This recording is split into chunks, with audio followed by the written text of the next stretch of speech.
2026 April 16 വൈകുന്നേരം 5 മണിക്ക് ഇസ്രയേലും ലെബനനും തമ്മിലുള്ള 10 ദിവസത്തെ വെടിനിർത്തൽ പ്രാബല്യത്തിൽ വന്നു.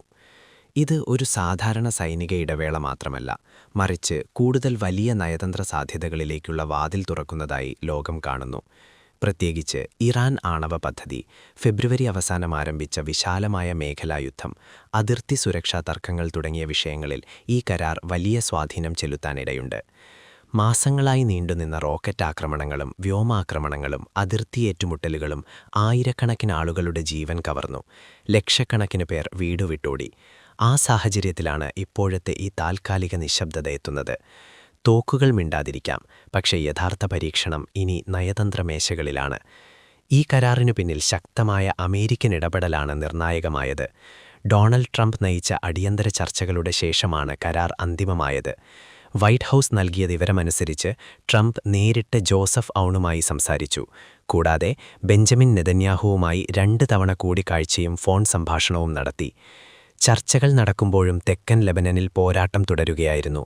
അതായത് യുദ്ധഭൂമിയിലെ സംഭവവികാസങ്ങളോടൊപ്പം നയതന്ത്ര സന്ദേശങ്ങളും ഒരുമിച്ച് നീങ്ങിയിരുന്നു. അവസാന നിമിഷം വരെ വെടിയൊച്ചകൾ നിലനിന്നെങ്കിലും നിശ്ചിത സമയത്ത് ഇരുവിഭാഗവും കരാറിൽ പ്രവേശിച്ചു. അമേരിക്ക ഈ 10 ദിവസത്തെ ഇടവേളയെ സ്ഥിരമായ സമാധാനത്തിലേക്കുള്ള ആദ്യപടിയായി കാണുന്നു. അതിർത്തി നിർണയം, സുരക്ഷാ ക്രമീകരണങ്ങൾ, മേഖലാ സ്ഥിരത തുടങ്ങിയ വിഷയങ്ങളിൽ ഇനി കൂടുതൽ ചർച്ചകൾ നടത്താനാണ് ശ്രമം. വെടിനിർത്തലിന്റെ അടിസ്ഥാന വ്യവസ്ഥ ഇരു രാജ്യങ്ങളും ആക്രമണ സ്വഭാവമുള്ള എല്ലാ സൈനിക നടപടികളും നിർത്തിവെക്കുക എന്നതാണ്. വ്യോമാക്രമണം, ആർട്ടിലറി ഷെല്ലിംഗ്, റോക്കറ്റ് പ്രഹരം, അതിർത്തി കയറിച്ചെല്ലൽ തുടങ്ങിയവ അവസാനിക്കണം. എന്നാൽ ഒരു പ്രധാന വ്യവസ്ഥയുമുണ്ട്. അടിയന്തര ഭീഷണിയുണ്ടെങ്കിൽ സ്വയം പ്രതിരോധ നടപടികൾ സ്വീകരിക്കാൻ ഇസ്രയേലിന് അവകാശമുണ്ടെന്ന് കരാറിൽ പറയുന്നുണ്ട്. ഇതോടൊപ്പം ലെബനൻ സർക്കാരിനും വലിയ ഉത്തരവാദിത്തം നൽകിയിട്ടുണ്ട്. സ്വന്തം മണ്ണിൽ പ്രവർത്തിക്കുന്ന സായുധ സംഘങ്ങൾ ആക്രമണം നടത്താതിരിക്കാനുള്ള നടപടികൾ ലെബനൻ സ്വീകരിക്കണം. ഇതിൽ പ്രധാനമായും ഹിസ്ബുള്ള ഉൾപ്പെടുന്നു. അമേരിക്കൻ നിലപാട് വ്യക്തമാക്കുന്നത് ലെബനന്റെ പരമാധികാരവും ദേശീയ സുരക്ഷയും സംരക്ഷിക്കേണ്ടത് ലെബനൻ സർക്കാരും അതിന്റെ സേനയുമാണെന്നതാണ്, മറ്റ് സായുധ ഗ്രൂപ്പുകളോ വിദേശ ശക്തികളോ അല്ല. വെടിനിർത്തൽ പ്രാബല്യത്തിൽ വന്നതോടെ ബെയ്റൂട്ട് നഗരത്തിലെ ചില ഭാഗങ്ങളിൽ ആഘോഷം നടന്നു. പല ദിവസങ്ങളായി ഭയത്തിലും അനിശ്ചിതത്വത്തിലും കഴിയുന്ന ജനങ്ങൾ തെരുവിലിറങ്ങി. ചില സ്ഥലങ്ങളിൽ ആഘോഷ വെടിവെപ്പും പടക്കശബ്ദവും കേട്ടതായി റിപ്പോർട്ടുകളുണ്ടായി. എന്നാൽ ആ സന്തോഷം അധികനേരം നീണ്ടില്ല. തെക്കൻ ലെബനനിലെ ചില ഗ്രാമങ്ങളിൽ വെടിനിർത്തൽ ആരംഭിച്ച ശേഷവും ഇടയ്ക്കിടെ ഷെല്ലിംഗ് നടന്നതായി നാട്ടുകാർ ആരോപിച്ചു. ഇത്തരത്തിലുള്ള ആരോപണങ്ങൾ പുതിയതല്ല. പരസ്പര അവിശ്വാസം നിറഞ്ഞ യുദ്ധ സാഹചര്യങ്ങളിൽ ആദ്യ മണിക്കൂറുകൾ തന്നെ ഏറ്റവും നിർണായകവും അതേസമയം അപകടകരവുമാണ്. ഇസ്രയേൽ ഈ ആരോപണങ്ങൾക്ക് ഉടൻ ഔദ്യോഗിക മറുപടി നൽകിയില്ല. എന്നിരുന്നാലും അതിർത്തി മേഖലയിൽ സൈനിക സാന്നിധ്യം തുടരുമെന്ന് മുൻകൂട്ടി വ്യക്തമാക്കിയിരുന്നു. അതേസമയം ഹിസ്ബുള്ള വെടിനിർത്തലിനു മുൻപുള്ള അവസാന ആക്രമണം പ്രാദേശിക സമയം രാത്രി 11:50 നടത്തിയതെന്നറിയിച്ചു. കൂടാതെ ലെബനനിൽ ഇസ്രയേലിന് സ്വതന്ത്ര സൈനിക പ്രവർത്തനാവകാശം അനുവദിക്കുന്ന ഏത് കരാറും അംഗീകരിക്കില്ലെന്നും വ്യക്തമാക്കി. വെടിനിർത്തലുണ്ടായെങ്കിലും പ്രധാന പ്രശ്നങ്ങളൊന്നും അവസാനിച്ചിട്ടില്ല. തെക്കൻ ലെബനനിലെ ചില തന്ത്രപ്രധാന മേഖലകളിൽ നിന്ന് സൈന്യം ഉടൻ പിൻവലിക്കില്ലെന്ന് ഇസ്രയേൽ വ്യക്തമാക്കിയിട്ടുണ്ട്. ബെഞ്ചമിൻ നെതന്യാഹു പറയുന്നത് വെടിനിർത്തൽ നയതന്ത്ര അവസരമാണെങ്കിലും അതിർത്തിക്ക് സമീപം ഹിസ്ബുള്ള സൈനിക ശക്തിയായി തുടരുന്നത് ഇസ്രയേൽ അംഗീകരിക്കില്ലെന്നതാണ്.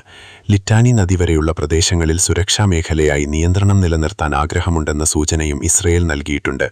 ഇത് ലെബനൻ ശക്തമായി എതിർക്കുന്നു. സ്വന്തം ഭൂമിയിൽ പൂർണ്ണ നിയന്ത്രണം വീണ്ടെടുക്കണമെന്നും വിദേശ സൈനിക സാന്നിധ്യം അനുവദിക്കില്ലെന്നും ലെബനൻ പറയുന്നു. ഹിസ്ബുള്ളയും ഇതേ നിലപാടിലാണ്. ഇപ്പോഴത്തെ പോരാട്ടം ആരംഭിച്ചത് മാർച്ച് 2 ഹിസ്ബുള്ള ആക്രമണം തുടങ്ങിയതോടെയാണ്. ഇറാനെ പിന്തുണച്ചുള്ള നീക്കമായാണ് അത് വിലയിരുത്തപ്പെട്ടത്. തുടർന്ന് ഇസ്രയേൽ വലിയ സൈനിക നീക്കം ആരംഭിച്ചു. ലെബനൻ കണക്കുകൾ പ്രകാരം 2100-ലധികം പേർ കൊല്ലപ്പെട്ടു. 1.2 ദശലക്ഷത്തിലധികം പേർ വീടുകൾ വിട്ടുപോകേണ്ടി വന്നു. തെക്കൻ ലെബനനിലെ അനേകം ഗ്രാമങ്ങൾ ശൂന്യമായി. റോഡുകൾ, പാലങ്ങൾ, വീടുകൾ, വൈദ്യുത സൗകര്യങ്ങൾ, പൊതുകെട്ടിടങ്ങൾക്ക് കനത്ത നാശനഷ്ടമുണ്ടായി. ലിറ്റാനി നദിക്ക് മുകളിലുള്ള പാലങ്ങൾ തകർത്തത് തെക്കൻ മേഖലകളെ രാജ്യത്തിന്റെ മറ്റു ഭാഗങ്ങളിൽ നിന്ന് ഒറ്റപ്പെടുത്തുന്ന സാഹചര്യം സൃഷ്ടിച്ചു. അവസാനമായി പ്രവർത്തിച്ചുകൊണ്ടിരുന്ന ചില പ്രധാന പാലങ്ങളും ആക്രമണത്തിൽ തകർന്നുവെന്നാണ് റിപ്പോർട്ടുകൾ. ബിൻഡ് ജുബൈൽ പോലുള്ള അതിർത്തി പട്ടണങ്ങളിൽ ഏറ്റവും രൂക്ഷമായ പോരാട്ടം നടന്നു. വെടിനിർത്തലിനു മുൻപ് നിർണായക നേട്ടം നേടാനാണ് ഇസ്രയേൽ ശ്രമിച്ചതെന്ന് ലെബനൻ ഉദ്യോഗസ്ഥർ ആരോപിച്ചു. ഇസ്രയേൽ ഭാഗത്തും നഷ്ടമുണ്ടായി. ഹിസ്ബുള്ള ആക്രമണങ്ങളിൽ 2 സാധാരണക്കാർ കൊല്ലപ്പെട്ടതായും ലെബനനിലെ ഓപ്പറേഷനുകളിൽ 13 സൈനികർ മരിച്ചതായും ഇസ്രയേൽ കണക്കുകൾ പറയുന്നു. ഈ യുദ്ധം വീണ്ടും വെളിപ്പെടുത്തിയത് ലെബനന്റെ ആഭ്യന്തര രാഷ്ട്രീയ സംഘർഷമാണ്. രാജ്യത്തിന്റെ ഔദ്യോഗിക സൈനിക ഘടനയ്ക്ക് പുറത്തായി വലിയ സായുധ ശക്തിയായി ഹിസ്ബുള്ള തുടരുന്നത് ഏറെക്കാലമായി വിവാദ വിഷയമാണ്. നവാബ് സലാം വെടിനിർത്തലിനെ സ്വാഗതം ചെയ്തു. ലെബനൻ സ്ഥിരമായി ആവശ്യപ്പെട്ടിരുന്നത് ശത്രുത അവസാനിപ്പിക്കണമെന്നതാണ് അദ്ദേഹം പറഞ്ഞു. എന്നാൽ കരാർ നടപ്പിലാക്കുന്നതിൽ സർക്കാരിനും ഹിസ്ബുള്ളയ്ക്കും തമ്മിലുള്ള വ്യത്യാസങ്ങൾ വലിയ വെല്ലുവിളിയാകും. നബിഹ് കുടിയിറക്കപ്പെട്ട ജനങ്ങളോട് ഉടൻ മടങ്ങരുതെന്ന് അഭ്യർത്ഥിച്ചു. സ്ഥിതി പൂർണ്ണമായി വ്യക്തമാകുന്നതുവരെ കാത്തിരിക്കണമെന്നായിരുന്നു നിർദ്ദേശം. ഇസ്രയേൽ ലെബനൻ പോരാട്ടം ഒറ്റപ്പെട്ട യുദ്ധമല്ല. ഫെബ്രുവരി 28-ന് ഇറാൻ ലക്ഷ്യമിട്ട് അമേരിക്ക ഇസ്രയേൽ സംയുക്ത ആക്രമണം നടന്നതോടെയാണ് വിശാലമായ മേഖലാ പ്രതിസന്ധി ആരംഭിച്ചത്. ഇതിന്റെ ആഘാതം ലോകസമ്പദ് വ്യവസ്ഥയിലും പ്രകടമായി. എണ്ണവില കുത്തനെ ഉയർന്നു. കപ്പൽ ഗതാഗതം ബാധിച്ചു. ലോക ഊർജ്ജ വ്യാപാരത്തിന് അത്യന്തം നിർണായകമായ ഹോർമൂസ് കടലിടുകടയിക്കൂട എന്നുള്ള ആശങ്കയല്ലോ. അതുകൊണ്ട് തന്നെ ലെബനനിലെ വെടിനിർത്തൽ ഒരു പ്രാദേശിക കരാർ മാത്രമല്ല, ആഗോള സ്ഥിരതയ്ക്ക് നിർണായക ഘട്ടമായി കണക്കാക്കപ്പെടുന്നു. അടുത്ത 10 ദിവസങ്ങളാണ് നിർണായകം. ഡൊണാൾഡ് ട്രംപിനെയും ബെഞ്ചമിൻ നെതന്യാഹുവിനെയും ജോസഫ് ഔണിനെയും വൈറ്റ് ഹൌസിലേക്ക് ക്ഷണിച്ച് കൂടുതൽ ചർച്ചകൾ നടത്താൻ ആലോചിക്കുന്നതായി സൂചന നൽകി. JD വാൻസ്, മാർക്കോ റൂബിയോ തുടങ്ങിയ പ്രമുഖരും ഈ നീക്കങ്ങളിൽ പങ്കാളികളാകും. എന്നാൽ മുന്നിലുള്ള വഴി എളുപ്പമല്ല. വിശ്വാസം കുറവാണ്. അതിർത്തി തർക്കങ്ങൾ നിലനിൽക്കുന്നു. ഹിസ്ബുള്ളയുടെ ഭാവി അനിശ്ചിതമാണ്. ഇറാൻ വിഷയവും ഇപ്പോഴും തീർന്നിട്ടില്ല. എങ്കിലും ഇപ്പോൾ ഈ വെടിനിർത്തൽ നൽകുന്നത് ഒരേയൊരു വിലപ്പെട്ട കാര്യമാണ്: സമയം. ആ സമയം സമാധാനത്തിലേക്കുള്ള പാലമാകുമോ അല്ലെങ്കിൽ അടുത്ത യുദ്ധത്തിനുള്ള ഇടവേളയോ എന്നത് വരാനിരിക്കുന്ന ദിവസങ്ങൾ തീരുമാനിക്കും.